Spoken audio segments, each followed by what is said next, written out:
ஓம் ஒருமையுடன் எனது திருமலரடி நினைக்கின்ற உத்தமர்தம் உறவு வேண்டும். உள்ளொன்று வைத்து புறமொன்று பேசுவார் உறவு கலவாமை வேண்டும். பெருமை பெறும் எனது புகழ் பேசவே வேண்டும். பொய்மை பேசாதிருக்க வேண்டும். மதி வேண்டும், நின் கருணை நிதி வேண்டும். நோயற்ற வாழ்வில் நான் வாழவே வேண்டும். தருமமிகு கந்த கோட்டத்துள் வளர் தலமோங்கு கந்தவேளே உன்முகத் தெய்வமணி சண்முகத் தெய்வமணியே. ஓம் அருட்பெரும் ஜோதி அருட்பெரும் ஜோதி தனிப்பெரும் கருணை அருட்பெரும் ஜோதி சுந்தரானந்த ஈஸ்வர ஜோதி சிவானந்த பரமஹம்ச ஜோதி குருபரானந்த சுவாமி ஜோதி. ஓம் சாமி எல்லாம் கொஞ்சம் உட்காருங்க, ஒரு 5 வார்த்தை. இன்று சுந்தரானந்த சுவாமிகள் ஸ்தாபனம். இந்த ஸ்தாபனத்துக்கு வருகை தந்திருக்கின்ற அனைத்து சித்த வித்தியார்த்திகளையும் வருக என்று வரவேற்கின்றோம். இன்று தேதி 14/6/2026. இந்த நிகழ்ச்சிக்கு நாம் வந்திருக்கிறது சுந்தரானந்தர் அவருடைய ஆற்றல் நாம் வாங்கணும் அப்படிங்கிற கருத்தில் தான் வந்திருக்கிறோம். சுந்தரானந்தர் அப்படிங்கிறவர் சிவானந்த பரமேஸ்வர்கிட்ட இந்த வாசியோகத்தை வாங்கி அதை திறம்பட அபியாசம் செய்து அவர் எதிர்பார்த்தபடி ஆனந்த நிலையை அடைஞ்சார். அந்த ஆனந்த நிலை அடைஞ்சதுனால சிவானந்த பரமேஸ்வரர் சுந்தரானந்தருக்கு ஆனந்த பட்டம் கொடுத்தாரு. நம்ம ஆனந்த பட்டம் வாங்கினது மொத்தம் 12 பேர். அதில் கோயம்புத்தூரில் 2 பேர், அதில் குருபரானந்த சாமி ஒருத்தர், சுந்தரானந்த சாமி ஒருத்தர். இந்த ஆனந்த பட்டம் வாங்கினதை அவர் நாம் வழிபாடு செஞ்சு நாமளும் அந்த ஆனந்த நிலையை அடையணும் அப்படிங்கிற எதிர்நோக்கத்தில் தான் நாம் வந்திருக்கிறோம். கண்டிப்பாக நான் அடிக்கடி பேசுகிறது தான், எந்த சித்தர் பீடத்தில் போய் நாம் பிரார்த்தனை பண்ணாலும் அவங்களுடைய ஆற்றல் நம்மளுக்கு வரும் அப்படிங்கிறது சித்தர்கள் சொல்லியிருக்காங்க. அதில் குருபரானந்த சாமி சொல்லியிருக்காரு. என்னன்னா, சிவானந்த பரமேஸ்வரர் சொன்ன கருத்து சொன்னால் உங்களுக்கு நல்லா தெளிவாக புரியும். ஒரே ஜீவனின் பிரதிபிம்பங்கள் தான் அனைத்து ஜீவன்களும் அப்படின்னு சொல்லியிருக்காரு. நீங்கள் வேறு ஜீவன், நான் வேறு ஜீவன் இல்லை, உருவம் மாறி இருக்கலாம், உள்ளே இருக்கக்கூடிய உயிர் ஒன்றுதான் அப்படின்னு சொல்லியிருக்காரு. அதனால் நாம் ஜீவ ஐக்கியமான சுந்தரானந்தர் பீடத்தில் நாம் பிரார்த்தனை பண்ணும்போது அந்த ஜீவனும் நம்ம ஜீவனும் ஒரு இணைப்பு ஏற்படுதுங்க. ஏன்னா ஒரே ஜீவன் தான் நமக்கு பயிற்சி கொடுத்த சுந்தரானந்தர் முதற்கொண்டு சிவானந்த பரமேஸ்வரர் வரைக்கும் ஒரே ஜீவன் தான் சொல்லியிருக்காங்க. அதனால் நாம் கண்டிப்பாக அவரை மனசில் வச்சு நமக்கு வேண்டுதல் வச்சு தியானித்தா கண்டிப்பாக அவங்களுடைய பலன் நமக்கு கிடைக்கும் அப்படிங்கிறது உறுதியோடு உங்களுக்கு பரிமாறிக்கிறேன். அது மட்டும் இல்லைங்க, அவங்க உலகத்தை வளம் ஆக்கணும் அப்படிங்கிறது தான் வந்திருக்காங்க. கொஞ்சம் பாதிப்பு ஆனவங்களை எல்லாமே நிறைவுபடுத்துறதுக்காகத்தான் வந்திருக்காங்க. நம்ம அவங்கள வழிபட்டால் நாமளும் கொஞ்சம் தெளிவாகும். அப்பப்போ நம்ம கொஞ்சம் மனம் மாறத்தான் செய்யும். ஏன்னா இந்த உலகத்தில் இருக்கிறவங்களோடு நம்ம பழகும்போது நம்ம மனமும் கொஞ்சம் மாறும். ஆனாலும் அவங்க கிட்ட பிரார்த்தனை பண்ணும்போது அவங்க சரி பண்ணி கொடுத்துருவாங்க. மீண்டும் இதை பற்றி நான் கொஞ்சம் உங்களோட பகிர்ந்துக்கிறேன். நம்ம சண்முகம் அண்ணா ஒரு 2 வார்த்தை உங்களோட பேசுவார். அவரை வரும்படி அழைக்கின்றேன். ராகாதி ரோகன் சததான சக்தா நசேசகாய பிரசுதா நசேசான் அப்சூக்கிய மோகாதிதான் ஜகானையோ பூர்வ வத்தியாய நமோஸ்து தஸ்மி. இதனுடைய மீனிங் எல்லாருக்கும் தெரியுங்க. விருப்பு வெறுப்பு இதை யார் ஒரு வேற அறுக்கப்படுகிறாரோ அந்த அசாதாரண வைத்தியருக்கு நமஸ்காரம். இப்போ வள்ளல் பெருமானார் சொல்கிறாருங்க, அதாவது செம்பில் வந்து இந்த கழும்பு இருக்கு இல்லைங்களா, கழும்பு வந்து இயற்கை. அதே மாதிரி மனுஷனுக்கு வந்து அகங்காரம் ஆணவம் வந்து இயற்கை. அதை போக்குவதற்கு ஒரே வழி ஜீவகாருண்யம் தான்.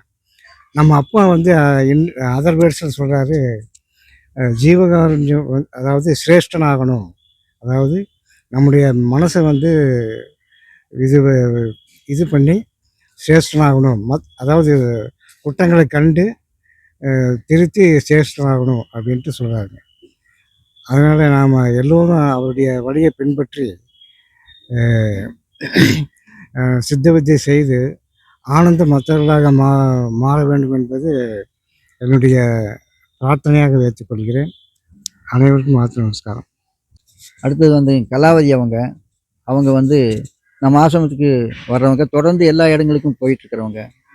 அவங்களுடைய கருத்து 1, 2 நாம் கேட்டுட்டா நமக்கு ஒரு சந்தோஷமாக தான் இருக்கும். அதனால் அவங்க வந்து ஒரு 2 வார்த்தை பேசும்படி. எல்லாத்துக்கும் ஆத்ம நமஸ்காரம். இதை எதை நினச்சி நீங்கள் இங்கே வந்து ஜெபம் பண்ணுறீங்களோ எல்லாமே அதே மாதிரி நடக்கும். அது ஒன்று தான் எனக்கு ரொம்ப இதில் ஒரு இது. வாரம் வாரம் வரணும், எல்லா பக்கமும் போகணும். வீட்லேயும் ஜெபம் பண்ணத்தான் செய்கிறேன். ஆனால் எங்கேயும் போனால் தான் எனக்கு ஒரு நிம்மதி வருது.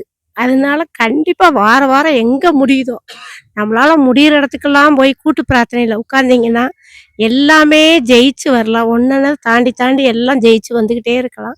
ஆத்ம நமஸ்காரம். பேச்சை குறைங்க, மூச்சை நினச்சி தியானம் பண்ணுங்க. அவங்க சுருக்கமாக பேசிட்டாங்க. பேச்சை குறைச்சிடுங்க, உங்கள் மூச்சை கவனிங்கன்றாரு.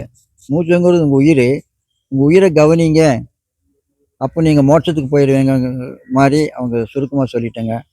சொக்கலிங்கம் ஐயா அவர் ஒரு ஆசிரியர், அவர் 2 வார்த்தை பேசுவார் உங்களோட. அனைவருக்கும் ஆத்ம நமஸ்காரம். அருட்பெரும் ஜோதி அருட்பெரும் ஜோதி தனிப்பெரும் கருணை அருட்பெரும் ஜோதி.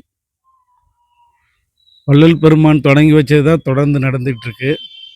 அவர் மட்டும்தான் ஜெயிச்சாரு, அவரை புரிஞ்சுக்கல யாரும். ஸோ அது ஒரு பக்கம் இருக்கட்டும். நம்ம எல்லாரும் வாசியோகம் பண்ணுறோம். விசாரணைன்னு ஒன்று இருக்குது. நம்ம விசாரணை பண்ணுறோமா, விசாரணை பண்ணும்போது மட்டும்தான் நம்ம மேலே போக முடியும். மூச்சு அது இருக்குது, அதை நம்ம பண்ணிக்கிட்டு இருக்கிறோம். அதில் ஒரு அப்பா நமக்கு சொல்லி கொடுத்துட்டாரு, நம்ம செஞ்சுக்கிட்டு இருக்கிறோம். இந்த விசாரணைங்கிறது என்னென்னா, நம்ம எல்லாரும் ஜீவ சமாதின்னு சொல்கிறோம், ஜீவ ஐக்கியம்னு சொல்கிறோம். அது கண்டிப்பாக நம்ம எல்லாருக்கும் நடந்துடும். ஏன்னா அந்த வழியில் தான் போயிட்டுருக்குறோம். நம்ம எல்லாம் ஞானம் அடைகிறோமா? இப்போ அக்கா சொன்னாங்க ஒரு ஆனந்தம் பட்டம் வாங்கியிருக்கிறார் ஐயா. அது மாதிரி நம்ம யாராலையும் ஆனந்த பட்டம் வாங்க முடியுமா? அல்லது ஞானம் அடைஞ்சிட்டாங்கன்னு சொல்கிறாங்க இல்லையா, அதை பற்றி தான் உங்கள்கிட்ட கேட்குறதுக்கு நான் வந்திருக்கிறேன். நம்ம எல்லாரும் சேர்ந்து அதை விசாரணை பண்ணணும். ஏன்னா அது யாருக்கு கிடச்சிருக்குன்னு தெரியல. ஆனந்தம் வாங்கினவங்க எப்படி உட்கார்ந்துருக்கிறாங்க, எப்படி அமைதியாக இருக்கிறாங்க உங்களுக்கு தெரியல. நம்ம யாராச்சும் பார்த்துருக்குறோமா சித்த புத்தியார்த்தியரில் அப்படிங்கிற கேள்வி கேட்கறதுக்கு தான் நான் உங்கள்கிட்ட வந்திருக்கணும், இல்லையா பேசுறதுக்கு வரல. அது யாராவது தெரிஞ்சால் சொன்னீங்கன்னா நல்லாயிருக்கும். நான் அந்த விசாரணையில் இது வந்துட்டு ஐயாவும் சேர்த்து தான் நான் சொல்கிறேன். தேடுறோம்னா நம்ம அடைஞ்சிருக்கு. எல்லாருமே ஜீவ ஐக்கியமாயிடுறாங்க. நான் அது பார்த்துட்டேன். நான் வேணா என்னுடைய சொந்த அனுபவத்திலேருந்து சொல்கிறேன். எங்கள் சித்தப்பா ஒருத்தர் இருந்தார், பெரிய பணக்காரரு. நிறைய செலவு பண்ண, எங்கள் அப்பாவோட கூட பிறந்த தம்பி நிறைய செலவு பண்ணுவார். அப்போவே இப்போ அந்த வயசுல பிச்சைக்காரன் கிட்ட 10 ரூபா எடுத்து கொடுப்பாரு. இப்போ 100 ரூபாய்க்கு மேலே சம அது கேட்டால் எடுத்து கொடுத்துருவார். அப்படிப்பட்ட வள்ளல் மாதிரி அவர் வாழ்ந்தார். அப்புறம் கடைசி காலம் ரொம்ப நொடிச்சு போயிட்டார். வறுமை வரல, ஆனால் அந்த மாதிரி கடன்லாம் வந்துருச்சு. மே மாதம் லீவுக்கு ஊருக்கு போகிறப்போ அவருக்கு உடம்பு சரியில்லைன்னா அவன் பையன் என்னை கூப்பிட்டான். நான் தான் அவரை கூட்டிகிட்டு போய் ஆஸ்பத்திரியில் படுக்க வச்சேன். அவர் ஆஸ்பத்திரியில் இருக்கும்போது யாருமே பக்கத்தில் வரல, ஒய்ஃபு வரல, பையன் வரல, எல்லாம் இங்கே போயிட்டாங்க. நான் மட்டும் தான் இருந்தேன். நான் நமச்சிவாயன்னு சொல்லிகிட்டே இருந்தேன். அந்த உயிர் பிரியறத எனக்கு கண்ணால் பார்த்தேன். நான் வாசி வாங்கியிருந்ததுனால அப்பயே வாங்கிட்டேன் நான். அந்த கால் ஜில்லிட்டுச்சு, வயிறு விரிஞ்சுது, தொண்டைக்குழியில் வாசி ஓடுது. பயங்கரமா ஓடு, வயிறு விரிஞ்சிச்சு. ஆஹ் அவர் வாசியோகம்னா என்னன்னு தெரியாது அவங்களுக்குலாம். தர்மம் பண்ணியிருக்கிறார், அது மட்டும் எனக்கு தெரியும். நிறைய பேரை வாழ வச்சார். அவங்க ஒய்ஃபே சொல்லுவாங்க, நீங்க பாட்டுக்கு 10 15 குடும்பத்தை வாழ வச்சுட்டு இருக்கீங்க, வீட்டில் உள்ள பிள்ளைகளை பார்க்கலன்னு திட்டிட்டு இருப்பாங்க அவங்கள. அவர் பேர் மாணிக்கம், பேருக்கு தகுந்த மாதிரி இருந்தார். இங்கே விரிஞ்சுது, வயிறு விரிஞ்சுது. நான் ஒருத்தன் மட்டும்தான் அதை பார்த்துட்டு இருக்கிறேன். இங்கே ஏறிடுச்சு, கும்முன்னு சவுண்டு கேட்குது. கும்முன்னு மேலே ஏறி அது அங்கே அடங்கியிருக்குமான்னு தெரியாது. நிச்சயம் கண்ணிலேயே மூக்கு வழியாவோ அது போயிருக்கும். அப்படி போனதை நான் பார்த்தேன். அதுக்கப்புறம் தான் இந்த யார் தர்மம் செய்தான் நல்லது நடக்குது. இப்போ நாமளும் நல்லது செஞ்சுட்டு இருந்ததுனால தான் இதுக்கு வந்திருக்கிறோம். நம்ம கண்டிப்பாக நல்லது செய்கிறோமோ கெட்டது செய்கிறோமோ எனக்கு தெரியாது, வாசி மேலே ஏறி உட்காந்துரும். ஏன்னா அந்த வழியை நம்ம எல்லாரும் செஞ்சிட்டு இருக்கிறோம். அது எல்லாருக்கும் தானே அப்பாவுக்கு தான் நம்ம இந்த நேரத்தில் ஆத்ம நமஸ்காரம் சொல்லி நம்ம கர்மவினை அகற்றி இருக்கிறார்.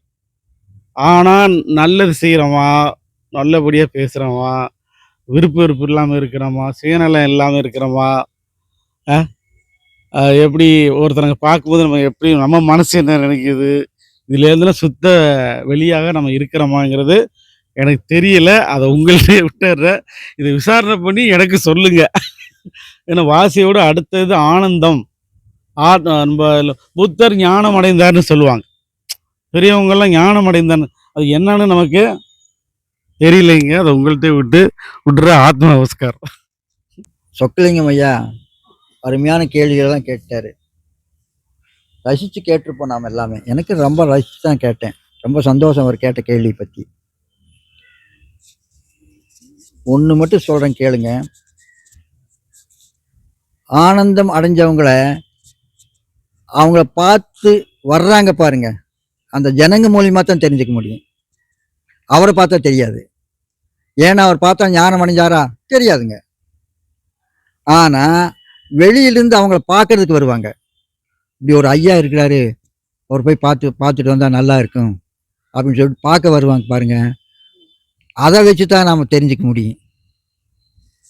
ஏன்னா இங்கே நம்ம பழனிக்கு பக்கத்தில் ஒருத்தர் இருந்தாருங்களே, பச்சை வேட்டி கட்டிட்டு, கணக்கம்பட்டியார்.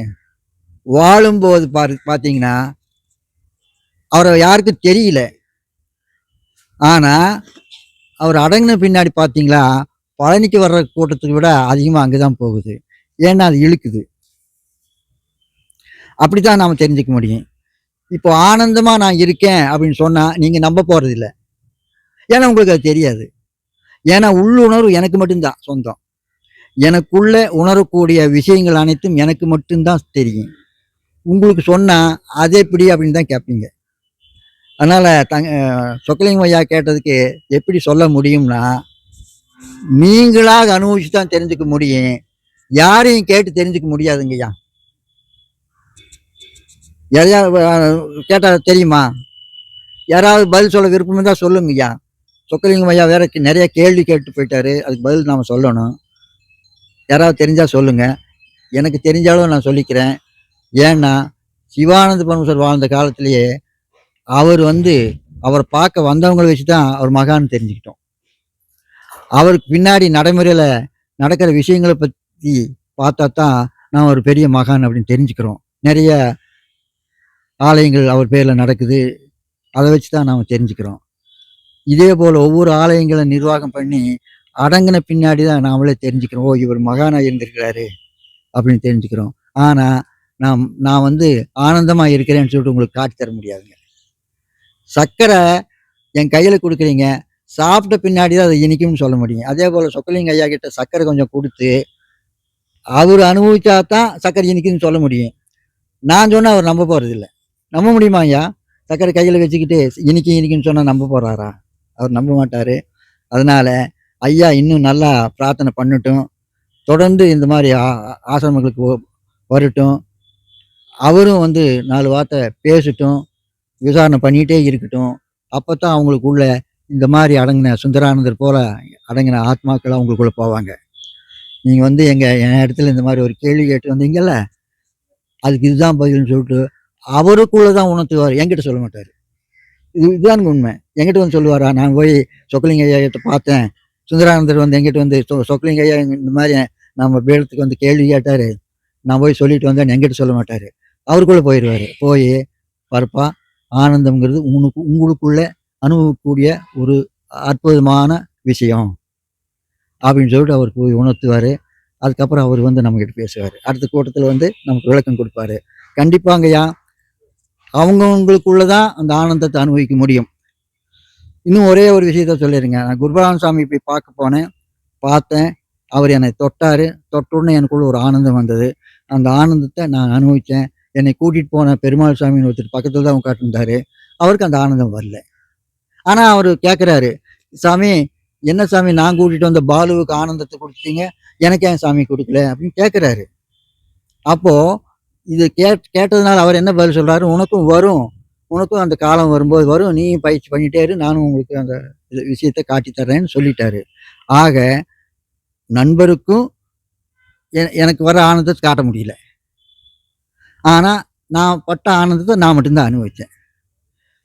இதுலேருந்து நான் சொல்ல வர விஷயம் என்னென்னா, அவங்கவுங்க அந்த ஆனந்தத்தை உணர்ந்தால் மட்டும்தான் தெரியும். மற்றவங்க கிட்ட சொன்னால் அது தெரியாது. நான் ஆனந்தமாக இருக்கிறேன் அப்படின்னு சொன்னால் நீங்கள் நம்ப போகிறதில்ல. சரி, அது அப்படி இருக்கட்டுங்க. இது அடுத்தது தனபாலையா நம்மளோட ரொம்ப நெருக்கமாக பழகி இதையெல்லாம் கவனிச்சுட்டு வர்றாரு. அவர் வந்து உங்களோட 2 வார்த்தை பகிர்ந்துக்குவார். எல்லாருக்கும் ஆத்ம நமஸ்காரம். திருமூலர் சொன்ன சின்ன வாக்கியத்தை மட்டும் நான் சொல்லிட்டு என்னோட உரையை முடிச்சுக்கிறேங்க. ஸோ சமீப காலமாக நான் எல்லாத்தையும் பார்த்துட்டு இருக்கேங்க. என்னென்னா எல்லாரும் மாலை போட்டு போகிறாங்க, உடம்பை வருத்தி அதுக்காக மலை போகிற அதுக்கு போகிற அப்படின்ட்டு சொல்லிட்டு இருக்காங்க.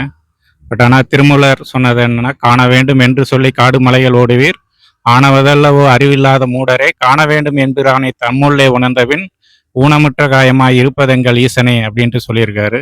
ஸோ அது மாதிரி உடம்பை வருத்தாமல் தவத்தை மட்டும் பண்ணி ஐயா சொன்ன மாதிரி நல்ல ஒரு ஆனந்த நிலை அடைஞ்சு, நல்ல ஒரு மோட்ச நிலை அடைந்து, அந்த ஆனந்தத்தை உணர்ந்து அனைவரும் ஆனந்த நிலையை அடைகிறதுக்கு அருள் பெருஞ்சோதியான சிவானந்த பரமஹம்சரை வாங்கி விடைபெற்றுக் கொள்கிறேன். ஆத்ம நமஸ்காரம். தனபாலையாவுக்கு ஒரு நன்றி சொல்லணும். ஏன்னா நீங்கள் தான் முயற்சி பண்ணணும்னு அவரும் சொல்லிட்டாரு. சிவானந்த பரமஹம்சர் சொன்ன வழிமார்க்கத்தை கடைப்பிடித்து பயிற்சி பண்ணி நீங்களும் அந்த ஆனந்த நிலையை போய் அடையுங்க அப்படின்னு தான் அவரும் சொல்லியிருக்காரு. சரி, ரொம்ப நேரம் காலம் கடத்த வேண்டாம். ஒரே ஒரு சின்ன விஷயத்தை மட்டும் நான் உங்களுக்கு பகிர்ந்துக்கிறேன். நாம் வந்து இந்த ஆசிரமத்துக்கு வந்திருக்கிறோம். இந்த ஆசிரமத்தில் சமாதி அடைஞ்சிருக்கிற சுந்தரானந்தரை தியானிக்கிறோம். இது நம்ம வந்து வர்றது நாம் நல்லா இருக்கணும்னு நினச்சி தான் வர்றோம். சரிங்களா? இதுக்கு இந்த நிர்வாகம், இந்த சுந்தரானந்தர் நிர்வாகம் வர்றவங்களுக்கு உணவு எல்லாம் ஏற்பாடு பண்ணி கொடுக்குது. யாராவது தப்பாக நினச்சிடாதீங்க, இந்த நிர்வாகத்தை நான் கவனிக்கல. உங்களையெல்லாம் அழைக்கிறதோடு என்னோட வேலை முடிஞ்சது.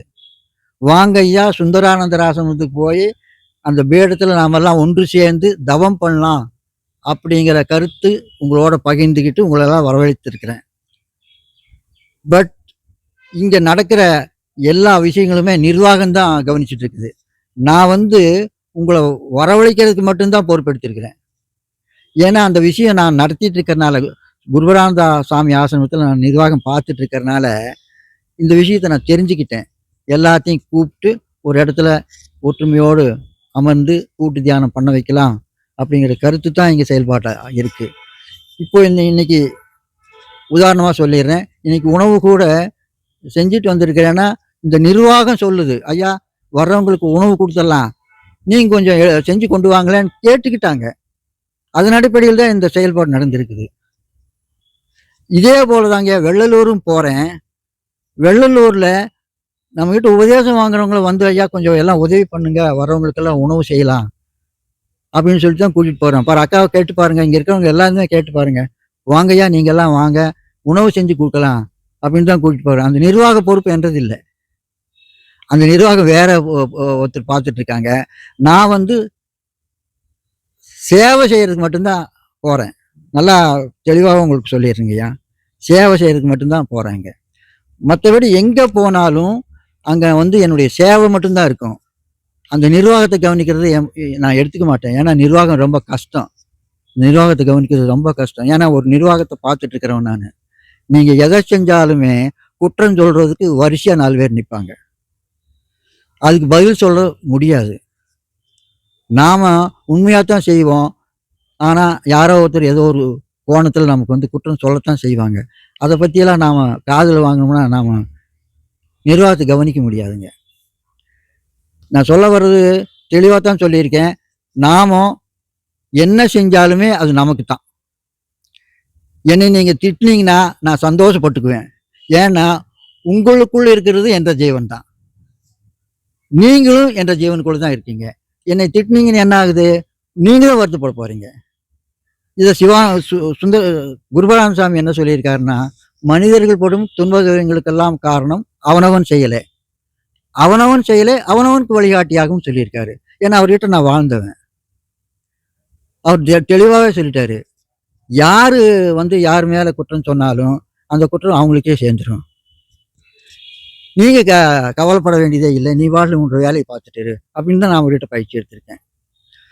அதனால நான் வந்து என்னுடைய வேலையை மட்டும்தான் செஞ்சுட்டு இருப்பேன். யார் என்னை பற்றி குறைபாடாக சொன்னாலும் நான் எடுத்துக்கிறது இல்லை. இப்போ உதாரணத்துக்கு சொல்லியிருக்கிறேன், இந்த சுந்தரானந்தர் ஆசிரமத்துக்கு நான் வந்திருக்கேன்னா, நிர்வாகம் வந்து எனக்கு இதை தியானம் பண்ணிட்டு போங்கோ அப்படின்ட்டு பர்மிஷன் வாங்கிட்டேன். வந்து தியானம் பண்ணிட்டு போகிறோம். ஆனால் இது நிர்வாகன்றது இல்லை, நான் கவனிக்கிறது இல்லை. ஏன்னா நிர்வாகத்தை பார்க்குறவங்களுக்கு வேணால் கூப்பிட்டு விட்றேன், வேணால் கேட்டுக்கோங்க. நாமெல்லாம் வர்றது வந்துங்க சுந்தரானந்தருடைய அருளாசியை எடுக்கிறதுக்கு மட்டும்தான் வந்திருக்கிறோம். இது உண்மையா இல்லையா அது மட்டும் சொல்லுங்க. அதுக்கு மட்டும்தான் நம்ம அவங்கள்ட்ட அனுமதி வாங்கியிருக்கிறோம். மற்ற சேவைகள் மற்ற வேலைகள் எல்லாமே இந்த நிர்வாகம் தான் கவனிச்சுட்டு இருக்குது இல்லைங்களா? அதனால இந்த நிர்வாகத்துக்கு நானும் ஒரு நன்றியை சொல்லிக்கிறேன், மனசார நன்றியை சொல்லிக்கிறேன். ஏன்னா சுந்தரானந்தர் அப்படிங்கிறவர் ஆனந்த பட்டம் வாங்கினவர், அருளாசியோடு அமர்ந்திருக்கிறாரு. அவர் நீடுவழி காலம் நம்ம வந்து நம்ம தேவைகள் எல்லாம் கேட்டு அவங்க ஆற்றலை நாம் வாங்கி ஆனந்தமாக வாழ்வோம், சமாதியும் அடைவோம் அப்படின்னு சொல்லிட்டு நிறைவுபடுத்திக்கிறேன். நீங்கள் எல்லாம் வந்திருக்கீங்க, மனசார உங்களை வரவேற்கிறேன். ரொம்ப சந்தோஷப்படுறேன் நீங்கள் எல்லாம் வந்திருக்கீங்க. தொடர்ந்து நாம் எல்லாமே இணைஞ்சு செயல்படுவோம். மகான்கள் பீடத்துக்கு போகலாம். மகான்களுடைய அருளாசி மட்டும் போதும் நமக்கு. மற்றதெல்லாமே தானாக அவங்க கொடுப்பாங்க. அதை சொல்லிட்டு நிறைவுபடுத்திக்கிறேன். சரண் வந்து உங்களுக்கு நன்றி சொல்லுவார். அதோட நல்ல கருத்து 2 சொல்லுவார். அனைவருக்கும் ஆத்ம நமஸ்காரம். நம்ம பல இடங்களுக்கு போகும்போது கூப்பிட்றோம். ஆனால் அவங்க ஒத்தாசையில் தான், அவங்க ஒத்துழைப்பில் தான் அது நடந்துகிட்ருக்கு. ஒருத்தவங்க ஒத்துழைப்பில் தான் நம்ம போகும்போது வரவங்களை பிக்கப் பண்ணுறது அந்த வேலை மட்டும் தான் பண்ணுறோம். மற்றபடி அவங்களோட ஆர்வத்தின் பேரில் தான் எல்லாம் வந்து பண்ணிட்டு. அப்பா சித்தவேதங்களை அப்பா பல விஷயம் சொல்லியிருந்தாலும் அப்பா வந்துட்டு முன்னிறுத்தி சொன்ன விஷயம் என்னன்னு பார்த்தீங்கன்னா, கதாகரத்தை பற்றி தான் முன்னிறுத்தி சொல்லியிருக்காரு. சித்தவேதத்தில் ஒரு சாப்டரில் கூட கதாகரத்தை பற்றி ஒரு விளக்கம் கொடுத்துருப்பார். என்ன கொடுத்துருப்பாருன்னா, ஒரு ஒரு மழை பெய்யக்கூடிய இடத்துல காற்று பலமாக அடித்தா எப்படி அந்த மழை பெய்யாமல் போயிடுமோ, அது மாதிரி வந்து கதாகதம் வந்து மெதுவாக பண்ணணும், வேகமாக பண்ணக்கூடாது. கதாகதம்ங்கிறது எப்படி இருக்கணும்னா, எப்படி ஒரு மழை பெய்ய இடத்துல மெல்லிய காற்று அடித்தா அந்த இடத்துல மழை நின்று பெய்யுதோ அந்த மாதிரி மெதுவாக பண்ணாதான் அந்த இடத்துல அமிர்தம் சொல்லுறது, அமிர்த நீர் சுரக்கும் அப்படிங்கிறார். அதுக்கு உதாரணமாக மழையை உதாரணமாக சொல்கிறார். எப்படி ஒரு மழை பெய்ய வரும்போது காற்று பலமாக அடித்தா மழை பெய்யாமல் போயிடுது, அந்த மாதிரி பலமாக நம்ம கதாகதம் பண்ணால் அமிர்தம் சுரக்காமல் போயிடும், அது நம்மளுக்கு தொந்தரவு கொடுக்குங்கிறத சொல்ல வர்றாரு. அதே நேரத்தில் மெல்லிசாக நம்ம கதாகதம் பண்ணோன்னா அந்த இடத்துல நின்று மழை பெய்யுங்கிறது மாதிரி தான் நமக்கு அமிர்தம் நின்று நல்லபடியாக சுரக்குங்கிறத ஐயா சொல்லியிருக்காருங்க. இதை நான் ஒரு முன்னிறுத்தி சொல்லிக்கிறேன். இன்னொரு விஷயம் சொல்லணும், ஐயாவோட அனுமதியோட ஒரு விஷயம் சொல்லிக்கிறேன். சொக்கலிங்கம் ஐயா கேட்டிருந்தாரு, ஆனந்தம் பற்றி கேட்டிருந்தாங்க. அதுக்கு ஐயா விளக்கம் கொடுத்தாரு. ஒருத்தவங்களுக்குள்ளேருந்து ஆனந்தம் வரும், அது நீங்களே உணர்வீங்க. சுந்தரானந்தர் குருபாத சாமியோட ஆசீர்வாதத்தோட நம்ம உள்ளூர் உணர்வோம். அது ஒரு விஷயம். இன்னொரு விஷயம் ஐயா ஒன்று கேட்டிருந்தாரு, அப்படிப்பட்டவங்க இன்னமும் நம்ம கூட நம்ம சுற்றுவாரத்தில் இருக்காங்களா, நம்ம கூட பயணம் பண்ணுறாங்கன்னு கேட்டிருந்தாங்க. அதுக்கு நான் ஒரு உதாரணம் சொல்கிறேன். என்னென்னா, குருபாத சாமி ஒருத்தர் பார்த்து அவர்கிட்ட வந்து உபதேசம் வாங்குறதுக்கு முன்னாடியே ஆனந்த பட்டம் அடைஞ்சார். அது பாலனையா ஆனந்த பட்டம் அந்த ஆனந்த நிலை அடைஞ்சாருன்னு நம்மளுக்கு தெரியும். அதே நேரத்தில் இன்னொரு விஷயம் நான் சொல்லிக்க விரும்புகிறேன். இது ஒரு சில பேருக்கு தெரிஞ்சிருக்கலாம், ஆனால் இப்போ சொல்ல விரும்புகிறேன். இதுதான் நேரம், இதுதான் நினச்சி நான் சொல்கிறேன். ஆனந்த பட்டம் மட்டும் ஆனந்த நிலை மட்டும் அடையாமல் அவரோட 44 வருஷ தவ ஆற்றலையும் ஐயா பெற்றுக்கிட்டாரு. அது மட்டும் இல்லாமல் குருபாத சாமி என்ன கொடுத்தாருன்னா, அவருக்கு ஆனந்த பட்டம் கொடுத்தாரு. சதானந்தருங்கிற ஆனந்த பட்டம் வந்து பாலனையா கொடுத்தாரு. ஆனால் பாலனையா வந்து அது வேணான்னாரு. ஆனால் அதுக்கு குருபான சாமி என்ன சொன்னா, இல்லைப்பா அதை வச்சுக்கோ, நீ அடைஞ்ச அந்த நிலைக்கு வந்து ஒரு மரியாதை செலுத்துகிற மாதிரி அந்த பட்டத்தை நீ வாங்கிக்கணும், அது அந்த நிலைக்கான மரியாதை அப்படிங்க கொடுத்தாரு. அப்போலேருந்து அதனால தான் வந்து பாலனையை வந்து கூடவே இருக்க வச்சு அவரை குருபான சாமி நிலைக்கு இன்னும் உயர்த்தணுங்கிற ஆசைப்பட்டார். அந்த ஒரு விஷயத்த மட்டும் சொல்லிக்க. ஐயா கேட்ட மாதிரி நம்மளுக்குள்ள யாரோ ஆனந்தம் எனக்கு தெரிஞ்சு இருப்பாங்க, இன்னும் நிறைய பேர் இருப்பாங்க. ஐயா கிட்ட உபேசம் வாங்கின ஒரு சில பேர்லாம் இன்னும் ஆனந்த நிலையில் இருக்காங்க, அவர் காட்டியிருக்காங்க. உதாரணத்துக்கு நம்ம இதில் ரங்கசாமி என்ன துணி துவைக்க வருவார், எல்லா வேலையும் அவரும் ஆனந்த நிலையில் இருக்காருன்னு அடிக்கடி ஐயா சொல்லுவார். அப்புறம் ஒரு டீச்சர் நம்ம 30 வயசு பையன் ஒருத்தர் இருக்காரு, ஏதோ திருச்சி பக்கத்தில் ஒருத்தர் இருக்காருங்கிற ஐயா சொல்லுவார், அவரும் ஆனந்த நிலையை அடைஞ்சிட்டாருங்க மாதிரி ஒரு சில பேர் சொல்லுவார். அதில் ஐயாவும் ஒருத்தர். ஐயா வந்து குருபான சாமிக்கிட்டே ஆனந்த நிலையை அடைஞ்சு அவர் கையாலே பட்டம் வாங்கினார். ஒரு உதாரணத்துக்கு சொல்கிறேன், நம்ம சைடில் இருக்காங்களான்னு கேட்டதுக்கு நான் அதை சொல்கிறேன். அதான் ஐயா சொன்னா ஜீவ ஐக்கியமாயிடுறாங்க. ஆனால் இருக்கும்போதே அந்த ஆனந்த நிலையை அடைஞ்சு பட்டம் வாங்கினவங்க யாராவது இருக்காங்களான்னு கேட்டிருந்தார் ஐயா. ஐயா சொல்லக்கூடாதுன்னு சொல்லி வச்சிருந்தேன். அந்த சதானந்தருங்கிற அந்த பேர் எனக்கு கொடுத்தா நீ யாரே சொல்லாதப்பா, இது வந்து சொன்னால் ஒரு சில பேர் ஒரு மாதிரி பேசுவாங்க, எதுக்கு தேவையில்லைன்னு சொல்லி வச்சிருந்தாரு. ஆனால் நானும் சொல்லணும்னு ஆசைப்பட்டு அதுக்கான சூழ்நிலை இப்போ தான் வந்தது, அது மட்டும் சொல்லி. அதனால வந்து குருபான சாமி கிட்ட நேரடியாக இவரும் வந்து ஐயாவும் ஆனந்தப்பட்டம் ஆகியிருக்காரு, அவர் பேர் சதானந்தர். இது மட்டும் சொல்லி விடைபெற்று வந்தவங்க எல்லாருக்கும் ரொம்ப நன்றிங்க. தொடர்ந்து நம்ம வருவோம், நல்லபடியாக ஜெபம் பண்ணி நம்மளும் ஆனந்த நிலையை அடைவோம்னு சொல்லி நான் விடைபெற்றேன். ஆத்ம நமஸ்காரம். சரண் வந்து நிறைவுபடுத்திட்டாருங்க. நம்ம சொக்கலிங்க ஐயா கேட்ட கேள்விக்கு ஒரு பதில் சொல்லியே ஆகணுன்றதுக்காக என்னை இழுத்துக்கிட்டாரு. ஏங்க அப்படித்தானுங்க உண்மை. ஆனால் அவர் சொல்றது உண்மைதானுங்க. அவர் தொட்டு என்னை ஆனந்தத்து நிலையை அடைஞ்ச பின்னாடி கொஞ்ச நாள் கழித்து நீ ஆனந்தமாக இருக்கிற, நீ சதானந்தான்னு வச்சுக்கோனாரு. இல்லைங்க ஐயா, எனக்கு விளம்பரம் வேண்டாம், நான் சர்வீஸ் பண்ணிட்டு இருந்துக்கிறேன் அப்படின்னு சொல்லிட்டு நான் அவர்கிட்ட சொன்னேன். இல்லைப்பா, நீ சதா ஆனந்தத்தில் தான் இருக்க, அதனால் நீங்கள் ஆனந்தம்னு வச்சுக்கலாம் அப்படின்னாரு. இப்போ சமீபத்து காலத்துல எல்லாம் ஆனந்த பட்டம் யாருக்கு கொடுக்கறதும் இல்லை, யாரும் வாங்குறதும் இல்லை, அறிவிக்கிறதும் இல்லை. அது சிவானந்த பரமேஸ்வரோட முடிஞ்சு போச்சு. ஆனந்தம் அடையலாம், அவ்வளவுதானே தவிர பட்டம் அப்படின்னு சொல்லிட்டு யாரும் கொடுக்க முடியாது, வாங்கவும் முடியாது. அதனால அனுபவிக்க மட்டும் முடியும். தொடர்ந்து நீங்களும் ஆனந்தத்தை அனுபவிங்க. சந்தேகம் யாராவது இருந்து அந்த ஆனந்தத்தை எப்படி அடையிறதுன்னு விருப்பம் உள்ளவங்க குருபராம சாமி பீடத்துக்கு வாங்க, நான் கொஞ்சம் உங்களுக்கு புரிய வைக்கிறேன். ஏன்னா இப்படி வர்றவங்களுக்கெல்லாம் நான் புரிய வச்சிருக்கிறேன்.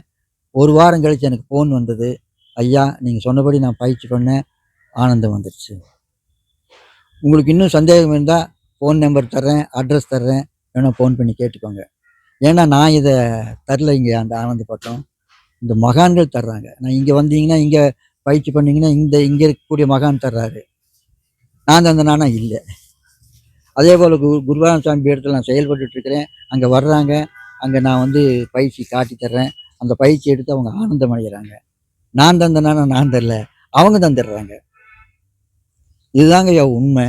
அதை தெரிஞ்சுக்கோங்க. யாராவது கொஞ்சம் ஆனந்தத்தை அனுபவிக்கணும்னு விருப்பப்பட்டால் நிச்சயமாக வாங்க. அப்படி கேட்டவங்கெல்லாம் வந்தாங்க, நான் சொல்லி தந்தேன், ஆனந்தத்தை தொட்டாங்க. ஆனால் அவங்களும் விளம்பரப்படுத்திக்கல, அமைதியாகிட்டாங்க. வந்தவங்களுக்கெல்லாம் நன்றி. தொடர்ந்து நீங்கள் எல்லாரும் வாங்க. நாம் எல்லா மகான்கள் வேடத்துக்கும் போகலாம், பிரார்த்தனை பண்ணலாம், நாம் மோட்சத்தை அடையலாம் அப்படின்னு நல்ல செய்தியோடு நிறைவு செய்கிறேன். நன்றி, வணக்கம்.